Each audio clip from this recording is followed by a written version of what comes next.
ಎಲ್ರಿಗೂ ನಮಸ್ಕಾರ. ಬನ್ನಿ ಇವತ್ತು ನನ್ನ ಜೊತೆ ವಾಕಿಂಗ್ ಮಾಡಿ. ಇದು ನನ್ನ ಡೈಲಿ ರೊಟೀನ್. ಈ ದಾರಿಯಲ್ಲಿ ನಾನು ದಿನ ನಡೀತೇನೆ. ಇಲ್ಲಿ ಕೆಲವು ನಾಯಿಗಳಿಗೆ ಸ್ವಲ್ಪ ಚಿಕನ್ ಹಾಕ್ತೇನೆ. ನನ್ನ ದಾರಿಯಲ್ಲಿ ಸಿಗೋ ನಾಯಿಗಳಿಗೆ ಸ್ವಲ್ಪ ಊಟ ಹಾಕ್ತೇನೆ. ಇಲ್ಲಿ ಹಲವಾರು ನಾಯಿಗಳಿವೆ ಅಂಡ್ ಅವುಗಳು ಪಾಪ ಕಾಯ್ತಾ ಇರ್ತವೆ ಕೆಲವು ಸರಿ. ಸೊ ಅವುಗಳಿಗೆ ನಾನು ಊಟ ಹಾಕೋದು ನನ್ನ ಆಲ್ಮೋಸ್ಟ್ 2-3 ದಿನಕ್ಕೆ ಒಂದ್ಸರಿ ಅಥವಾ daily, depending on my schedule. So ಇಲ್ಲಿ ಒಬ್ಬ ಇದ್ದಾನೆ. ಅವನು ಈ ಬಸ್ ಸ್ಟಾಪ್ ಅಲ್ಲೇನೆ ಮೋಸ್ಟ್ಲಿ ಕುಂಭಕರ್ಣ ತರ ಮಲ್ಗಿರ್ತಾನೆ.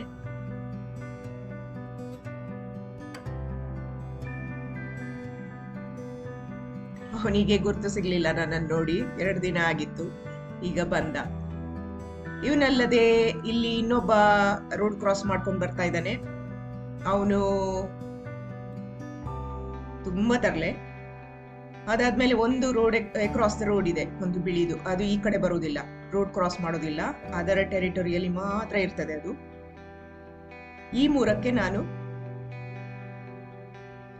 ಡೈಲಿ ಅಥವಾ 1-2 ದಿನ ಬಿಟ್ಟು ಕೆಲವು ಸರಿ ಚಿಕನ್ ಕೊಡ್ತೇನೆ. ತುಂಬಾ ಒಳ್ಳೆ ನಾಯಿಗಳಿವು. ಅವುಗಳಿಗೆ ನಾವು ಕೊಟ್ರೆ ಉಂಟು, ಇಲ್ದಿದ್ರೆ ಇಲ್ಲ.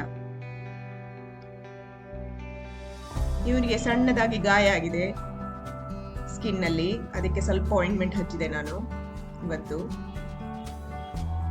ಒಳ್ಳೆ ನಾಯಿಗಳು. Anyway friends, take care. Just ನಿಮಗೆ ಈ ದಾರಿ ನಾಯಿಗಳ ಬಗ್ಗೆ ಒಂದು ಪರಿಚಯ ಮಾಡಿಸೋಣ ಅಂತ. They are just like us. ಅವ್ರಿಗೂ ಒಂದು ಪ್ರೀತಿ ತೋರಿಸ್ಬೇಕು, ಸ್ವಲ್ಪ ಊಟ ಹಾಕಬೇಕು. They are all vaccinated, so we have to coexist with them. Thank you. See you tomorrow.